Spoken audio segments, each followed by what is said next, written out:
All right, welcome back to another episode of Bono's Real Estate Podcast. Today, I have a pretty epic guest on the program, Dominic Wendell with eXp Real Estate. Dominic, thanks for being here, man. Hey, appreciate you having me, man. Before we get into it, this episode is going to be a little bit different. We're actually going to be shooting a little bit of pool, so it's going to be cool. We'll see who wins here. Yeah, let's do it. But before we get started, Dominic, introduce yourself. Yeah, so my name's Dominic Wendell. I live out in the East Valley. I primarily help homeowners who are possibly looking to either take some equity out of their home to go and purchase a investment property or just upsize. I think that's a big thing right now is after the amount of appreciation we've seen over these past couple of years, a lot of people are like, all right, I think I'm ready for a bigger house. Right. So, yeah. Cool, man. All right, you want a break? Yeah, I got Also, you, I want to make sure that your light is on. Is it good? You're good. All right. Awesome. Break that thing. So while you break, there's been a lot of talk about the housing market right now. And, nice start. Scratch. So the housing market right now is kind of in an interesting place. So you have interest rates that just took another spike, 0.75 of a point increase. What do you think that means for the housing market going forward? Dude, I think in my opinion, you can't be focused on the uncontrollable. You know, interest rates, you can't control those. And especially right now for home buyers, I think right now is a perfect opportunity to be able to get into the market because now, when interest rates were super low, everybody's reason for not getting into the market was there's just too much competition. Right. Housing prices are too high. Yeah. Now in my opinion, I'm going to keep it real. Excuse is interest rates are too high now, but there's ways to be able to get around that. And I think, especially right now, what a lot of lenders are doing is a 2-1 buy down to be able to have that opportunity to get a 2% lower interest rate than market value, and then actually go out and refinance down the road because what comes up must come down. Yeah, that's my thing. I actually you stripes. I'm striped. Okay. You're solids. Dave Ramsey, did you hear the video recently? Dave Ramsey had a video recently about somebody asked him, well, interest rates are high. Should I buy a house? And his answer was, yeah, interest rates are high. Buy the house, right? Buy the house. You can refinance later. Yep.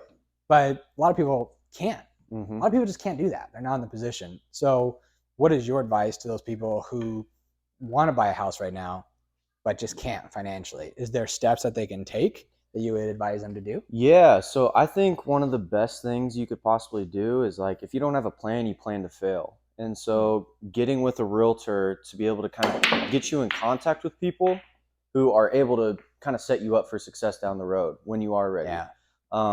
Getting in touch with a lender, like even though you're not ready to buy a house now, still getting that application in to at least see what your starting point is. So then you can actually like set a goal of like saving money, working on credit, whatever the case may be. I think that's something that I recommend all of my buyers to do if they're considering doing it. Yeah, that's great advice. There's also been a lot of talk, a lot of headline reading about there being a possible housing crash. What are your thoughts? First of all, nobody knows what's going to happen. If we had a crystal ball, exactly. we probably wouldn't be here. But, but what is your kind of gut feeling about this? In my opinion, I just don't see, I think our economy, in my opinion, is too strong to kind of have a housing crash. Just for the sheer fact that when we had that big crash in 08, 09, the reason that is because we had lending issues. Right.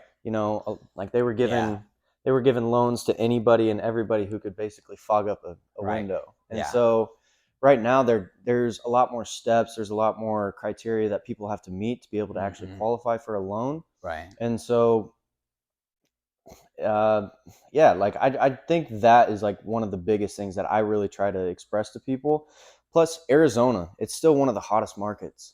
True. Like I think if there even was a housing crash, like you look statistically, we always kind of have like a little bit of a crash. There's always going to be an upturn and then there's going to be a downturn. Right. Like for the amount of appreciation that I was just talking about that we saw these past couple of years, now we're like, it's expected to come back down. So then like the affordability can come back, all of that stuff. Like everything's got to be leveled out. Right. Yeah. Makes sense. I was also talking to a few people the other day about how there's been a lot of home price decreases lately, but that doesn't mean that appreciation is going away. It seems like year over year, home prices are still going up, which is a positive. We talked a little bit about buyers, sellers. What is your advice for sellers right now in this market? My biggest thing is I have to have those upfront hard conversations with all of my sellers. I got like 9 listings coming up by January. Nice. And every single one of those, I tell them, look, we're not in the market to where you just put your house on the market and it's going to sell over the weekend. It's going to sell $100,000 over list price. That's just not going to happen. Right. And so I think setting that expectation with them is super key, especially if you want to be successful in real estate. Right. And telling them that like it's like a team. Like it takes a team to be able to make this whole transaction come together.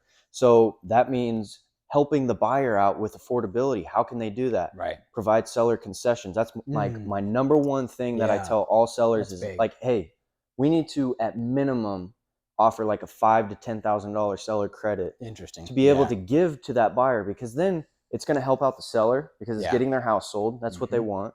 You have to look at what is their end goal, and it's to get that house sold. Right. So how can we make that happen, and what is going to make their house stand out compared to every other house in that neighborhood? Right. Because the thing that I always tell them is if you have a house that is the exact same model, everything, they don't offer a seller concession. Another big thing is agent commission. I tell all of my sellers, hey, I charge 6% because of all the marketing I do, and then also being able to compensate that buyer's agent. If there's like, now I'm going to go back to this analogy. If there's 2 houses that are exactly the same, where it's going to actually help, one house is going to help the agent and the buyer by offering a 3% commission and offering a seller concession to the buyer. And then there's a house that is identical and it doesn't offer any of that. Like, which one do you think the agent's going to sell more? Of course. And so that's kind of something that I just set that expectation. Yeah, absolutely. Now, okay, seller concessions are a huge talk. What are seller concessions? Because a lot of people who may be watching or listening may not know what seller concessions are. They may be interested in them. Give them a real quick 20, 30-second answer on what seller concessions are. Seller concessions are essentially just them giving you a piece of their equity at close of escrow. Like it's just a small amount of money, so anywhere from $5,000 to $10,000, and it's all negotiable. So like it's just basically the seller giving you some money. Okay. Okay, so we're gonna pivot a little bit. We maybe come back to the market later, but one thing that we were talking about a little bit before, and actually how we met, is social media. Yes. Love this. Before we go into how social media has helped you, your brand, and your business, nice shot. What I've been watching you a lot recently is this menace thing. I'm not sure what it is, but I'm real curious about it. Explain what this menace thing is that you put out on social media. Yeah. So it was actually I think it was like March or April of this year. I was a newer agent. I've only been in the industry for 2 years now. And so I was relying so much off of referral-based like programs. Right. And so I was giving up a big chunk of my commission and everything, didn't really learn how to lead gen, do all of that stuff. I was allowing that to be my lead gen. Okay. And so after the market started to turn, the interest rates started to come up, everybody, like my whole pipeline vanished. Oh. Like it was literally like I had 50, 60 grand in the pipeline and then it was zero. Okay. And so I was like, dude, I have no idea what I need to do. And so it just kind of got to me and I was like, dude, I got to figure something out. Right. And so I ended up finding my coach, Nicholas Trevelyan, shout out to Nicky T. We ended up meeting up at an event, and then I friended him on Facebook, and I actually watched this video, and it was the Starfish Marketing Method. And so essentially what it is that there's this little boy that walks along the beach, and it's during this time of year where a whole bunch of starfish end up washing up on the beach. And so this little boy goes on the beach, and he starts picking up the starfish, throwing them back into the ocean. Oh, wow. And so there's this old man that sees this little boy, and he goes up to the little boy and he's like, little boy, why are you throwing these starfish back in the ocean? There's hundreds of miles of beach. Yeah. There's thousands of starfish. There's no way that you're going to be able to save them all. Yeah. And so the little boy looks at the old guy, and then he looks down. He picks up a starfish, looks at it, tosses it back in the ocean. And he's like, yeah, but I saved that one. Wow. Picks up another one. Dude, yeah, chills, I saved that honestly. one. Yeah. Chills, honestly. And so that one really hit me, and it was like, I was that starfish, you know, like, and Nick was the little boy that saved me, because, dude, if it wasn't for him, I don't know where I would be, because That's awesome. he really took me under his wing, just provided me so much value up front without having any cost into Right. it. And that's when I was like, dude, I got to invest myself into this guy. Yeah. Because this is like, and that's the big thing that I started to realize was, you know, without relationships and without networking and surrounding yourself with people that Yeah. are better than you, you have no standard of like what to live for other than like what you're currently at, you know? Right. Like, I love the analogy. You hang out with 5 winners, you're going to become that 6th. You hang Yeah. out with 5 losers, you're going to become that 6th. Yeah. Definitely. And so what Menace is that it was actually before. So when I first originally started coaching with Nick, Mhm. Menace wasn't even started. Okay. It was around March, April time of where that was when I had my big downturn in my real estate career. Oh, okay. And so Menace ended up starting. Nick came up to me. He's like, dude, I'm partnering up with these 2 guys that I've known for 20 plus years. It's about to be amazing. Yeah. Like, dude, you got to hop into this. And so I ended up I just ended up biting the bullet. I mean, it wasn't cheap by any means. And so I just bit the bullet, and I was like, you know what? Like, this is going to put pressure on me to go out there and actually do things. Yeah. And so ended up getting into the Menace group, and essentially what Menace means, it has people think it's more of a derogatory, I guess, saying, but what it is being the example for society that people need, but not necessarily want. Mm. And so I think that is like what really stood out to me. And Yeah. it like, dude, just seeing everything that they've done in just like the past 6 months, like, you know, we had our first event back in July, Right. had 300 plus people. I think it was 320 people. I got to speak on stage, and like that was Nice. like one of my biggest dreams. I told That's Nick awesome. that he allowed me to go speak Yeah. on stage, and so I was like, dude, this is awesome. Yeah. Like, I love Menace. Oh, And so that's awesome. so I ended up just continuing on coaching with them and everything, and just financially investing myself into them, because that was like the big thing I found out about commitment. Right. Commitment is shown by a financial commitment or Right. a time commitment.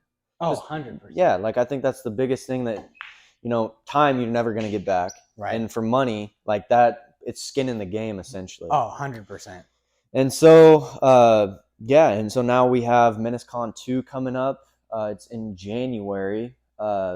We got Ed Milet speaking, Oh, Sean wow. Whalen, Brad Lee, Ooh. Aaron Wagner, Kent Clothier. We got Jordan Adler. Jordan Adler, I actually got super close with. He's a big multi-level marketer. Oof. Dude, yeah, like it's just legit. super cool, because now I have all of these people in my corner. Like, I think that's a super awesome part. That's legit. Yeah, I think it's honestly an inspiring thing. I think you're right. When people hear Menace, they hear of somebody who's causing issues. Yeah. Now, when you look at it as a business perspective, especially in the time that we're in, Menace can mean such a good thing. Menace can mean you're changing the game. You're doing things out here that are Doing it different. differently. You're doing things differently, when most people are going to look at it like that's not how you do it, and that's being a menace. Like, you're out here. I honestly probably consider myself a menace, even though I'm Yeah. not in this. I'm doing things. It's a lifestyle. Yeah. That's what I've found. Like, I wear these not to rep their brand. Yeah. It's as a reminder of like everything that I have in my life, and to, like, one of them says, be an example, be a menace. Yeah. And like, I that's love the it. thing, is like, you have to be the example for other people. And that's why I gravitate so much towards social media. And this is why I think you and I align so much. Oh yeah. Is, you know, going out and posting on social media, everybody thinks it's like this big fad, you know, No. oh, it like puts me on a pedestal. I look amazing and everything. But Yeah. if you're coming on it to be able to be genuine and actually connect with people, Yes. dude, it's overpowered. Like, people have no idea how much like leverage you can actually have through social media. Well, and what's interesting is that so many people, the best in the game, right? The best in the game who are not necessarily taking advantage of social media, we're all doing the same thing. We're all trying to provide value. Yep. And what I love about social media is not the posting, not the views, not people looking at me like, oh, he's so cool, which nobody does. But like just people who are on here, and a lot of times it's a vanity metric. You know, I'm out here to get 200,000 views, which is great as a lot of people that you just reached. But I care more about the people that are already following me. Exactly. Like, I'm not, more followers is nice just because it's more people to connect with.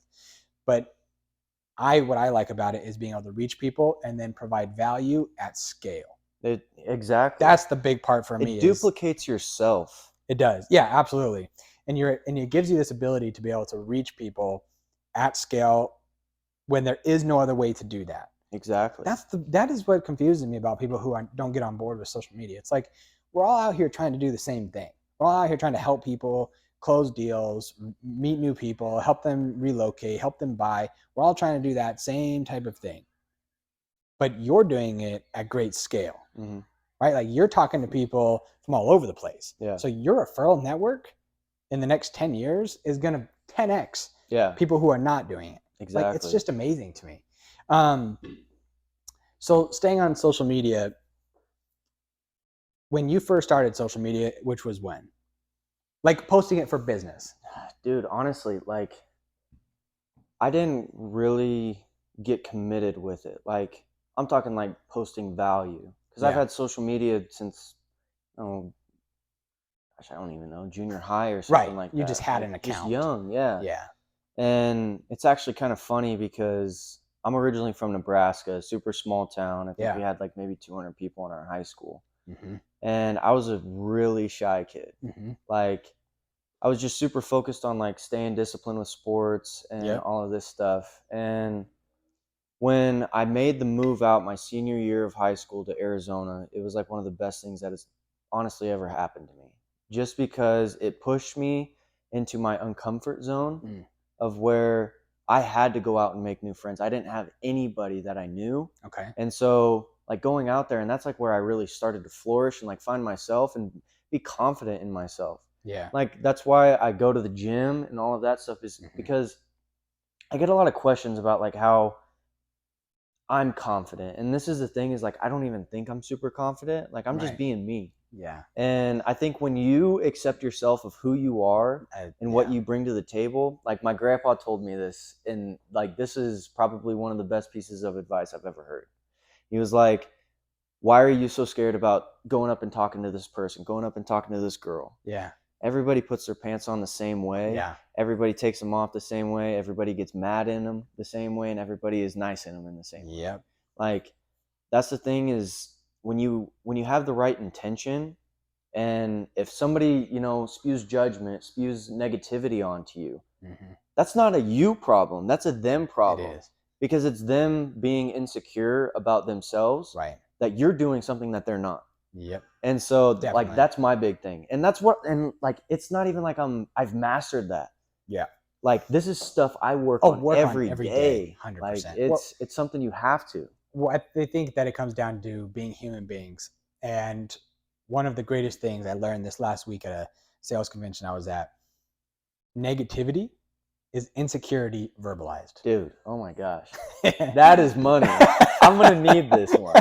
I'm going to need this one. You know? And so it just is. So, you know, for the people who are wanting to start creating social media online and you're worried about the negativity that may come with it, just remember that the people that are going to be commenting negative things on your posts are really insecure inside, and they're vocalizing them that way.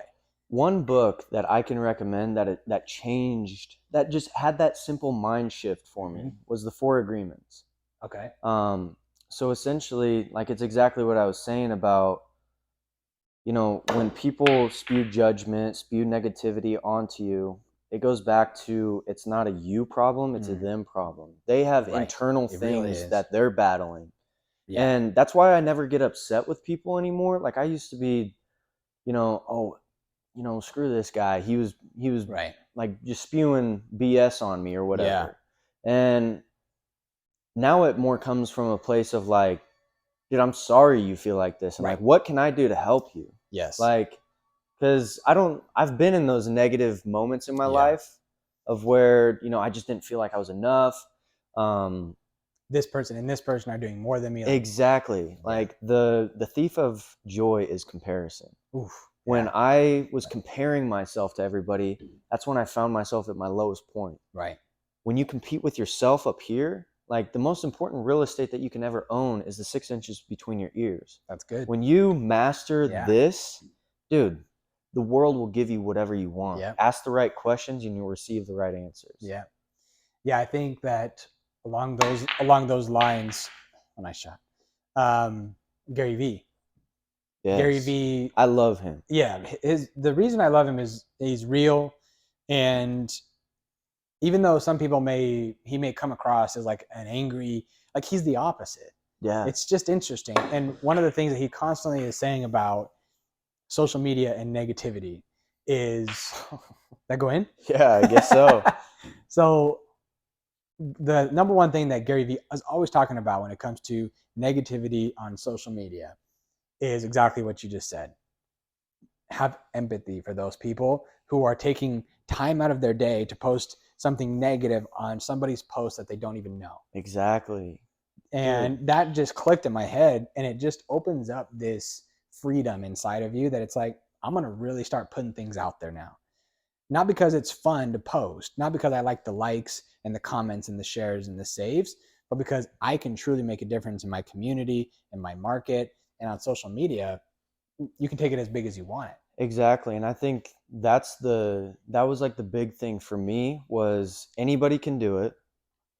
Like you don't have to be anything special. You don't have to be Gary Vee. Yeah. You don't Like have to be... I think TikTok really showed us a big thing, and I wish I would have jumped on board because I was so like, Yeah. I'm not jumping on Me TikTok. too. I'm not Me doing too. dances, anything of that sort. Same. And I see the opportunity now after getting into social media, and I'm like, dude, Yeah. like I missed such a huge opportunity because of my own insecurity. Right. Like I didn't want to be that guy dancing and everything. And that's the thing is you didn't have to. You don't have to. It's posting regular social media content. Yep. And you're going to, and this is what I love so much about social media. It's going to naturally gravitate your ideal clients, your ideal prospects, your ideal sphere of influence. Right. The people who want to listen to you. Right. So you don't want to work with people who don't want to work with you. Right. You want to work with people who want to work with you. Well, exactly. And what's nice about TikTok is that TikTok does a really good job in the algorithm. It does a great job of connecting you with people who have like-minded interests. Exactly. TikTok does a really good job of that. And I think that's super powerful because right now you could have no followers on TikTok, no followers. Yeah. And post something. And I've known people who have reached 20,000, 100,000. But if you even reach 100 people, if you even get 100 views with no followers, like that's a room of 100 people that just saw what you just put out there. I love that. Like that's exactly how I had to shift my mind when it came to posting social media content was I can't be so fixated on the uncontrollable, which is views, likes, shares, saves, all of that stuff. But what I can control is what I'm posting out there and it resonating with somebody, because this like really hit home with me when Nick told me this. You post a video and say it only gets like 50, 70, 80, even 100 views. Like that's for social media, that's just not a lot. Right. Because of like the broad audience that you can get. Because of the reach that you can get. But even if it, like say it gets like 30, 40 views or something like that, what if one of those viewers, like what if they were going through a really dark path and you gave them reason in their life? Right. I was told this and it changed my life forever. And I'm a firm believer that everybody has a story. Right. Everybody has a story to tell. Mm-hmm. And there's also somebody out there that needs to hear your story because you have gone through something that they are currently going through and you have overcame already. and that you can help them. Yeah. They're waiting for you to reach out, they're waiting for you to post that post. Yep. They're waiting for you to send that picture, send out that motivational quote, whatever it is, to give them purpose. Yep. And That's that big. hit me. That is like, big. Because it's like, once again, it's not about me. It's about the people I help and the impact I make. Because at the end of the day, like, none of this matters, you know? Right. Like, how do I get to spend my days? And I think with Menace, the thing that they really showed me was what makes me happy and why am I not doing more of that? Yeah. Like, that's a question that literally everybody should be asking. Yeah. Like, and I think with business too, like, you have to learn that you can't be so fixated on watching all this social media content because you're catching the highlight of everybody's life, even ours. Right. Like, that's the thing. And I try to keep it raw, but you're still catching the highlights of everything. Of course. Yeah. But the thing that I try to tell people is, like, people are going to naturally gravitate you from just from being genuine. Like, people want to see that real side of you, not just the polished version and all of this. Absolutely. Like, when you show your real self, you will resonate with people. Right. And even if it's, 5 followers or 10,000 followers, who cares? Like, if you help that one person, that's what matters. Absolutely. Yeah, I think I think about that a lot as well. I think that the opportunity to reach so many people online is enormous, but that idea of being able to help a handful that's it. Yeah. That's the game. And I think that what you're talking about as far as not just showing the polished side of your life and showing the struggle. Yeah. And that's hard for people, but ironically, that's what makes the most difference. Exactly. Is when you show people like, oh, Dominic's life isn't all butterflies and rainbows. This was the thing. I just heard this on Ed Milet's podcast. So he was like, going through struggle, going through all of these rough times, what is it about these people that makes them so much higher? Like, why do people think so much higher of them? Yeah. And it's because they have overcame those struggles. Yeah. That's the thing. You have 2 choices in life. You can either push through and overcome all of that stuff. Right. Or you can just give up. Yeah. And a saying that I write on my notebook every single time I make cold calls. That's something that's not easy. Like, no. I've gotten the whole thing of, like, I'm calling the police on you. I'm like, I'm just trying to make friends here. But that's a new one right there. No, I always write this on my notebook, and it says, I cannot lose if I do not quit. When I heard that at MenaceCon, that hit home with me big time, because it's like, how long can you stay in the game? Yeah. Like, how long can you play the game? Right. It doesn't matter about, winning big in your first year, winning big in your second year. It's just going to take time. Yeah. But the longer you can play that game, the better of the odds you have of hitting big. Right. Like, that's the thing that Ed talks about. Yeah. And so, like, documenting your struggle and everything, that's going to resonate with people. And when you do end up coming out on the other side being successful, right, dude, people are going to be like, I watched his whole journey. Right. Like, that's something big. That I want to be able to have and look back on in life. There was this big bodybuilder that I watch, Brandon Harding. And he told his whole reason of why he records YouTube videos. And it was to be able to look back on his life when he's 65 years old, and that he got to document all of that, and he gets to relive those memories. That's so cool. Dude, like, I think that's what I love about social media so much, is because it's like, you get to see how much you've grown. Right. And see the stuff that you were doing, and, like, you look back even, like, 2 months ago, and you're like, whoa, dude, I really posted that. Yeah, right. But then you also see the growth. Right. And that's what I love. Well, but what's cool about that, and that has kind of given me a different perspective as well, because my perspective on it is, nice shot, that's game, ladies and gentlemen. No, but my perspective on it has always been on a content creation side, because I get asked a lot, well, I don't know what to post. I'm like, okay, I get that. That's fair. Don't try to come up with content. Don't try to create content. Instead, document. Dude, that's it. That's exactly what it is. Like, I think for anybody that is looking to get into social media, like definitely reach out to Bo, because I think he really does a good job of documenting the process. And it kind of goes back to what you're saying. You don't need to have all these scripts and No. script out all of your content. What you No. need to do is, like, you are the walking content. When Brad Lee posted this on social media, it made so much sense to me. He was like, when I was trying to post every single day, I was only getting, and I was trying to script out my content. I was only being able to get like 1 to maybe 2 posts out a day. Yeah. Because it's hard to come up with ideas It like that is. all the time. It is. But what was the game changer is when he hired a videographer to just follow him around on his day-to-day basis. Right. He was posting 4 to 5 times a day. Each platform.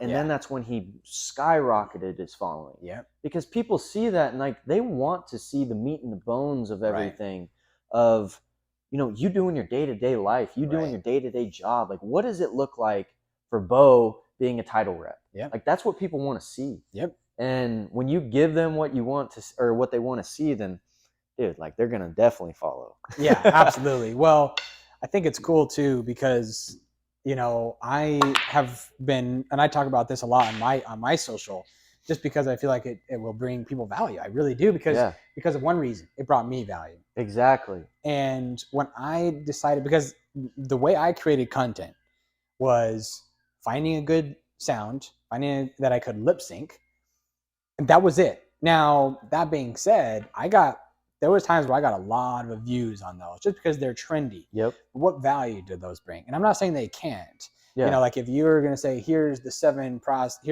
steps that you need to take to buy your first house, and you go like this, like that's valuable content. Yes. People like to see that.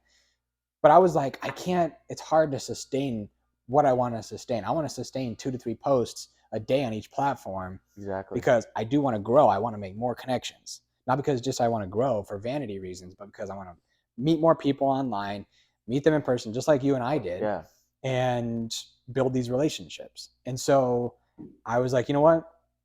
I'm going to start a podcast. Dude, I love that. And this is it. I'm recording on my phone, talking to you, talking about the market, talking about social media. And I'm going to use this for you and for me, that's backwards, to chop it up and to post it on LinkedIn, post it on Twitter, Instagram Reels, TikTok, Facebook, and who knows who's going to be on those platforms that will see it and get something out of what you said. That's the $1 million idea. That is the $1 million game plan. I'm telling you right now. It literally comes down to being that simple. Yeah. Like, people overcomplicate it. And that's what we were talking about at our Menace Underground event today, was we're all hitting this glass ceiling of how much content we can produce a day. Yeah.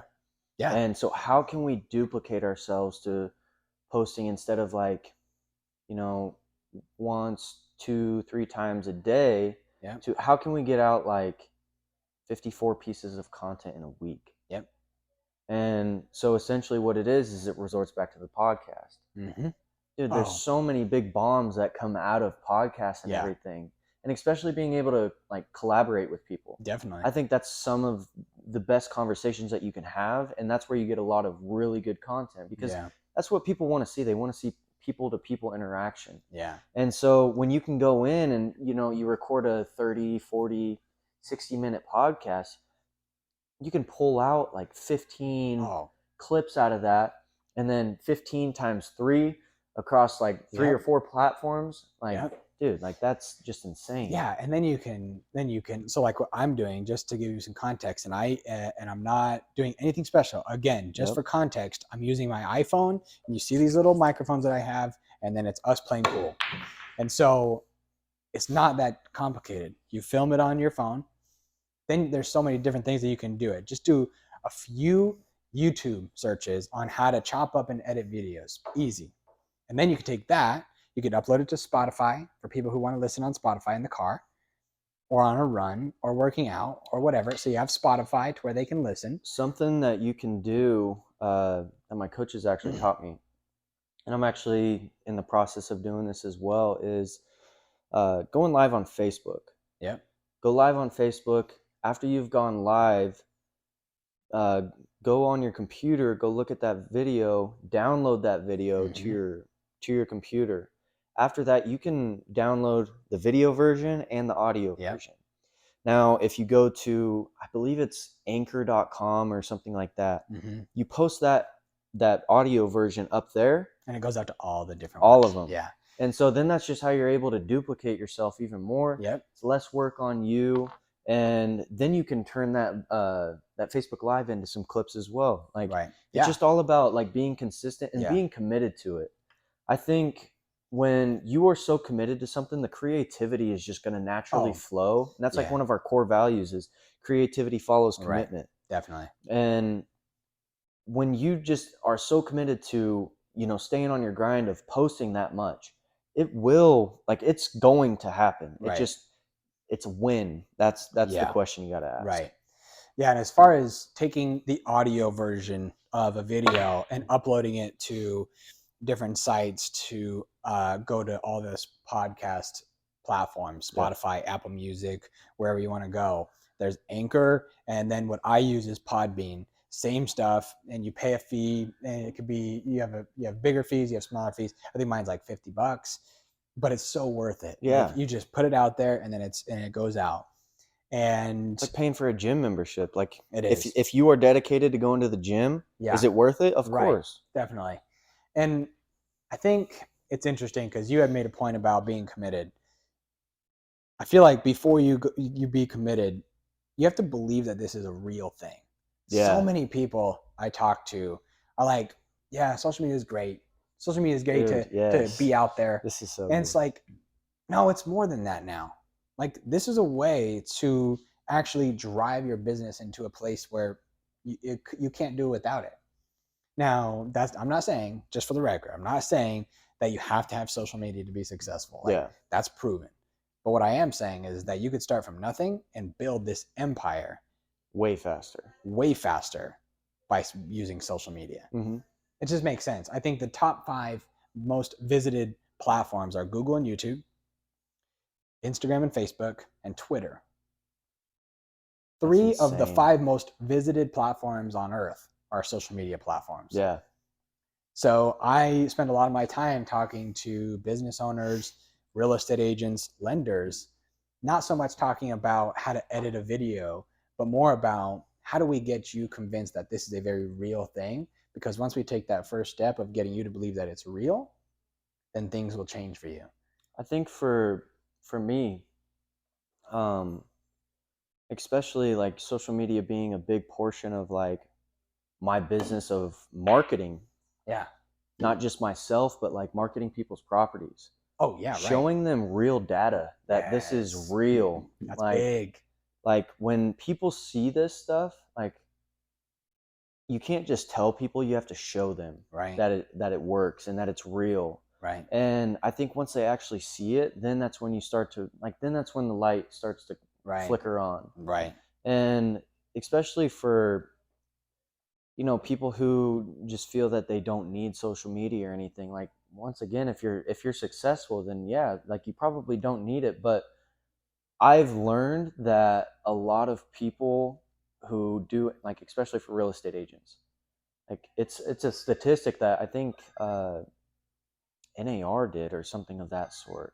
Can't remember. I know Mike Sherrard, he found this statistic though, and it was like 70 to 75% of homeowners do research on their realtor on social media like Facebook, Instagram, TikTok, all of that stuff.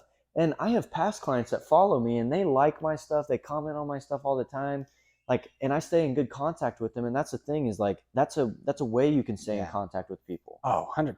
Well, Tom Ferry. Yes. So Tom Ferry actually said that going forward, it was in early 2022, but he said going into 2022 and going forward, the best way to build your business is your sphere of influence. Yep. But guess what he said? Your sphere of influence is social media. Exactly. That's so powerful. Yeah. And it's crazy because, like what you said about talking to sellers, like social media, if you're doing it correctly, could be a huge part of your presentation. Yeah. Hey, look, Mr. Seller, I got this many views. right, on this previous listing. It's exactly what I do. And it works. Yeah. And I just think it's crazy. I think that also going back, just for anybody who's curious, I think if you're at a place where you can hire a videographer, then do it. I think it'll be well worth it. Yeah. But if you're not at that place, maybe financially, and you don't want to hire that out, or you just want to do it yourself, literally go selfie mode, turn the camera on, and document your day. Just document your day. I just got done with this buyer consultation. This is what we talked about. I hope that becomes valuable to you. And Like, it's that simple. reminders that I set for myself are literally the one that came off while we were nice. like I set literal reminders on my phone, like little alarms on my phone to make sure that I'm posting. Right. Because that's the thing. Like when you are committed to it, you have to be reminded. Like I forget about it all the time. Yeah. Just because you get busy with life. Yeah. Well, and that is something I want to touch on more is, especially in the real estate industry, people are extremely busy. Yeah. Especially maybe now during a slow time, like the market's being weird, you're scrambling, like everybody's trying new things to get more business. And you're like, well, Bo, how do I also incorporate social media? Like, it's a time suck. And I'm like, it's true. It is true. But this goes back to believing that it's real and that it'll pay out. So for example, simple question. Do you get business from social media? Yes.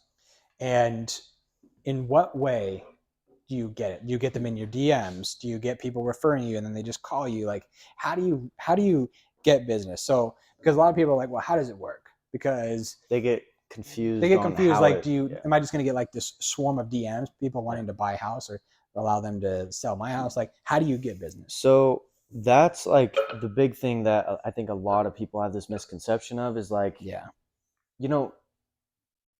utilizing social media it's a form of outbound reach. Yeah. And people can see you. Like this is how a lot of my clients end up getting in contact with me is they see me on social media. Mm-hmm. Like some of them I haven't talked to in years. Right. Some of them I've never met. Right. They'll either hit me up in my DMs, they'll listen to my videos, and then in all of my videos, I have a call to action to go to the link in my bio, schedule a call with me, or I have my phone number on my Instagram bio. So then they can directly reach out to me. Nice. And so I think it really, any way that they're finding you through social media is a social media lead. 100%. And I think people have a misconception of what a lead is and all of this stuff. A lead is anybody who is living that is possibly thinking about purchasing or selling real estate. Yep. It doesn't matter if they're wanting to sell in 5 years, 10 years, 15 years. Yeah. Who cares? Yep. That is a lead. Yep. Those are people that you nurture. Those are people that you try to add on Facebook, add on Instagram, add on TikTok, whatever the case may be. Like, that's just a good way to be able to stay in contact with them because we all know follow-up's where the money's made. Yep. 100%. And if you are constantly showing up on these people's feed, they're never going to forget about you. Right. That's like owning real estate on somebody's fridge, but better. Because where are people? They're always on their phones. Exactly. Yeah, I think that when I read that statistic that the 3 of the top 5 most visited sites in the world were social media platforms. Like, wow. Yeah. That's that. And I live and breathe in the social media world, not because I'm young, because I'm sure you get this. Like, I get it sometimes from like veteran agents, right? Like who have done real estate for a long time and they're older now and like they have a lot of experience and they're successful and they're like, but like you're young, like you grew up with this and stuff. And it's like, correct. Like that's a true statement. But let me tell you this, aside from business and marketing and branding myself and trying to grow something, I would not have one social media platform. I was kind of like you, like my parents actually, shout out to mom and dad. They constantly are like, this would have been the last thing we ever thought that you would do because you were like real conservative and like you didn't like talking in front of people. Yeah. But something clicked. I'm sure I saw something probably on social media where I was like, why am I not doing this? Like I want to know more people, to do more business. Because at the end of the day, we're all in it for the same reason. yes to help people, yes to do this, but money. We're just being real. Like, Yeah, we're not like- doing this because it's fun. Like, we want a better life for ourselves and for our families, and we want that. Now, I think that like you have learned and I've learned, like it is more about helping people. It's not all about money. Oh, Absolutely 100%. not. But we're all out here to try to make more money to have a better life. Yeah, Now, like that's always gonna be in the equation. of course. Like, But I think what we're saying Yeah. is that when you realize that in order to do that, in order to become something greater, you have to give more than you ever ask or take, yeah, which is really interesting Another because one that's of not our- human nature. yeah, Human nature is to take. it's one of our core values with Menace too. Is give without expecting anything in Yeah. return. Yeah. Like, Well, Gary when- Vee's book, Jab, Jab, Jab, Right Hook. Yep. I use that all the time, but in simpler terms, like give, and then ask. Exactly. Because now it kind of has like this obligatory. It's the rule of reciprocity. Right. Totally. Just, people almost feel like they're obligated to give back to you after how much value you've given them. Right. And I think, that's not like the game plan. It's not like the trying to trick you into you feeling like you have to give me something. No, of course. Yeah. I think it more comes off of like when you are super good at that, it's because it's who you are as a person. Right. You actually genuinely care about that other person's well-being. Right. And people can sense that. Like they Yeah, never feel like they're absolutely. being sold on something. They never feel like they're being, tricked or anything of that sort. And I Right. think being able to have that kind of in the back of your mind of like, how can I just provide value to people Yeah. for free? Right. Yeah, And absolutely. because I heard this, and once again, I go with my life, I go a lot based off of like quotes and stuff of that sort because it's short, it's something I can always remember, Yeah. and it has deep meaning. Every time I say something or say like a quote, Right. it clicks a little bit different every time Right. in my head. Yeah. And I think when you learn to just give so much to people and learn that like when you care so much about people, you want to waste time on people because you will have so much business you won't even know what to do with. Right. And it's not wasting time, but No. like you give your time to other people, they will appreciate that. Yeah. And I think that's what it's all about. Well, yeah, and I think like you were kind of talking about, I think that you had mentioned quotes. Quotes are huge, or just little sayings. Yeah, It could be a quote from your grandma. exactly. That's not a famous quote. It's not anything, but it's Something it's a that few resonated. words that changed your whole perspective on something. And like I told you before, that whole negativity is insecurity verbalized. Like that's huge because now going forward, for anybody who was worried about that negativity or that judgment, they're going to understand, okay, well, this person is just insecure. Maybe they wish that they could do what I'm doing, and that they're vocalizing their insecurity. Exactly.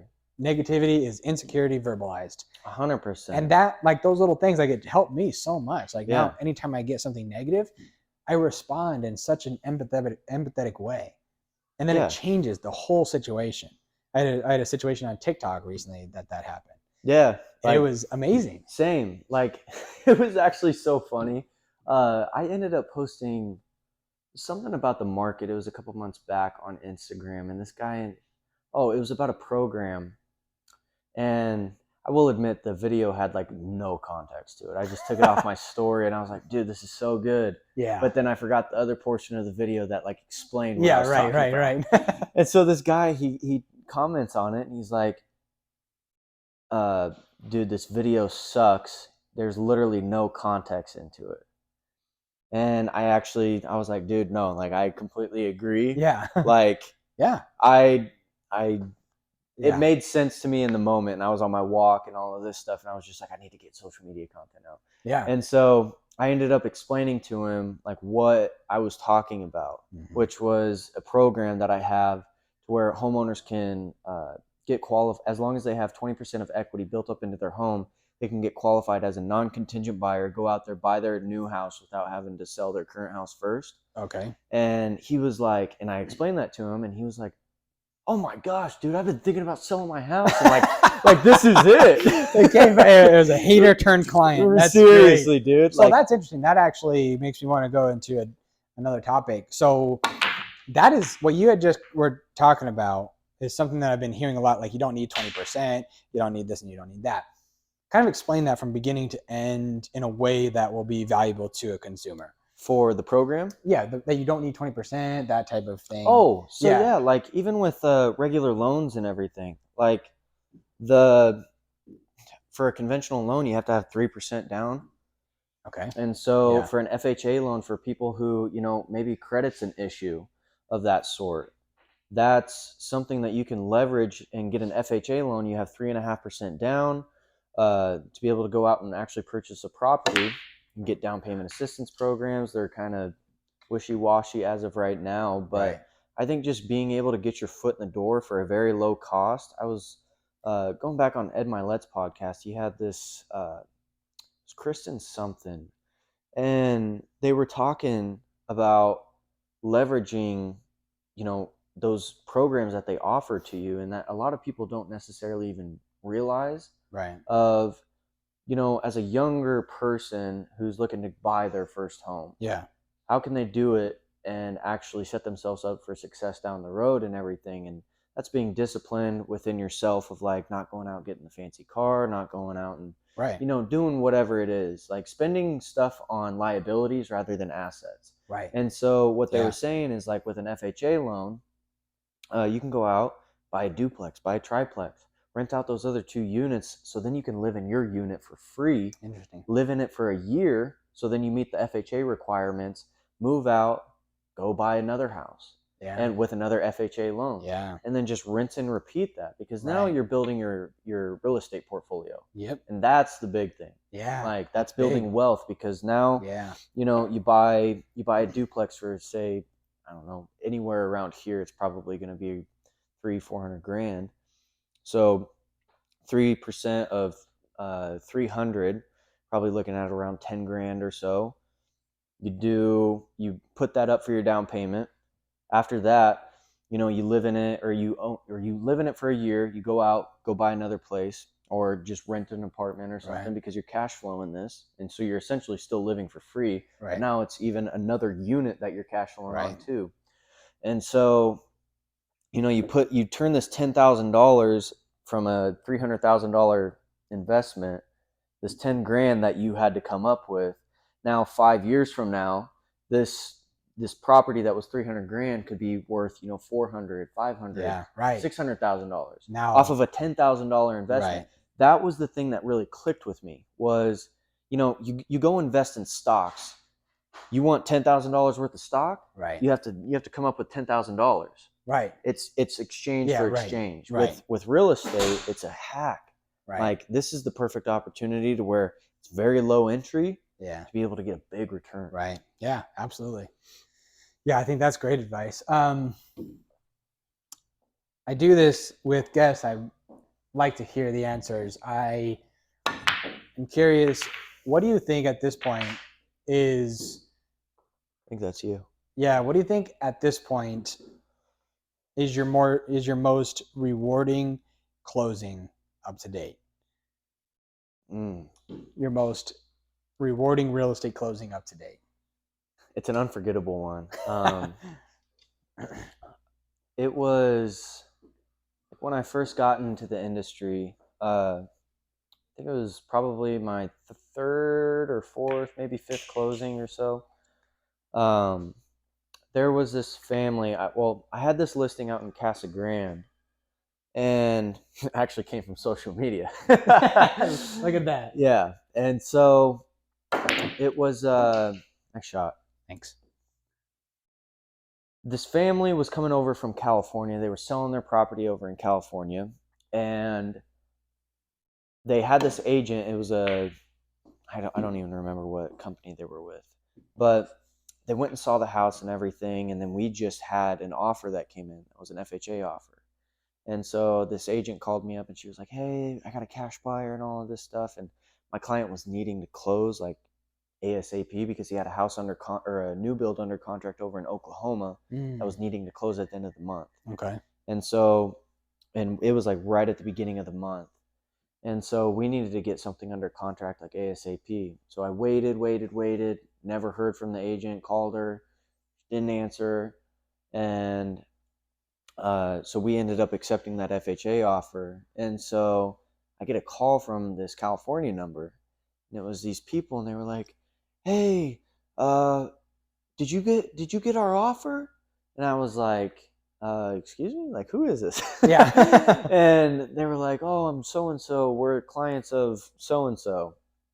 And they were talking to me, and I was like, "Well, no, like I tried to call her, but I never got a response or anything." And so they were absolutely in love with the place. And so it sucked because it was cash for one. Right. And so turns out that they ended up firing her after that, long story short. But I ended up helping them go out and buy their property. And so after I got done, we were probably showing, I think we went and looked at probably like 5 or 6 properties.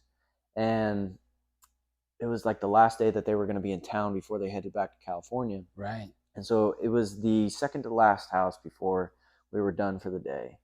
And walk into this place, and it was like immediate. Like they were like, they just looked at me, and they were like, "This is the one." And so That's awesome. it was super cool because the transaction was super smooth and everything. They got their house sold over in California. We ended up buying that one. And so it was after that it was like super meaningful. And people would expect like, oh, to see the money come into the bank account, all of that stuff, because I was fresh into real estate. It was like, that was cool, but they left me a huge review on Facebook. And I'm not even lying, man. Like, when I read this thing, I was in tears, like sobbing. That's amazing. They were just like, "Thank you so much for helping us out. Like, there's no way we could have ever done this without you." And like, just met, like, that is what it's about. That's when I figured out, like, it's about the people. Yeah, like, dude, that's everything. Because when people see that, like, I'm a firm believer that facts tell, stories sell. When you tell that's good. When you tell other people about, your past client successes and everything, they get emotionally involved in that. People make decisions based off of emotion. 100%. Not necessarily logical. Well, it's experience. Experience creates emotion, causes a decision. Exactly, dude. And like, I think that was the big thing. And like, I leverage that story all the time. Yeah. And it touches people because they want to go through that experience as well. Yeah. Like, they saw or they hear about how amazing it was. Yeah. And they're like, "Dude, like, I'm just ready to work with you. Like, can we go?" And like, that's what's just super cool about it. And when you become a super good storyteller, that's when people really start to just gravitate towards you. Definitely. Yeah. And that's when social media content just like, dude, it's just easy at that point. Yeah. I think I love facts tell, stories sell. That is money. Yeah. All right. So is it you? It's you, but we're going to wrap up. But before we do, thank you everybody, whether you're watching on YouTube or listening on Spotify. This has been fun. Thank you, Dominic. Thank you, man. My name is Bo Bullard. I'm with Pioneer Title Agency. We're at our new office here. And this has been a pleasure. Before we wrap up, the question of the day comes from the guest. And so come over here, actually. All right. Look right in the camera. Ask the audience your question of the day. So I think something that I really try to ask other agents that end up reaching out to me, just based off of like my experience with real estate and wondering what I did to be able to get to where I'm at now. And the one thing that I ask them is, what do you want out of life? And do you want to be that person that is 65 years old and looks back on their life and they're like, I missed out on every awesome opportunity that I had because I was so scared of what other people thought of me, and I was so scared of just all of this negativity and other opinions? Or are you going to go out there and take action regardless if it's uncomfortable? Because the thing that I always say is there's no growth in comfort. Yeah. You always want to be in an uncomfortable situation, because that's where you're going to get the most growth. That's when you're going to actually realize who you are as a person. Mm-hmm. Because, you know, anybody can be polished. Anybody can put on this facade for everybody when everything's going good. Yeah. But when things are going bad, that's when people's true colors show.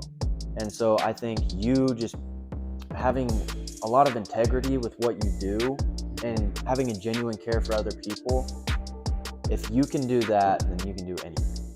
Yeah. So. Dude, solid question. Again, thank you guys for watching or listening. Thank you, Dominic, for being Thank here. you, man. This was a ton of fun. So Awesome. cool. Thanks, guys. Thank you.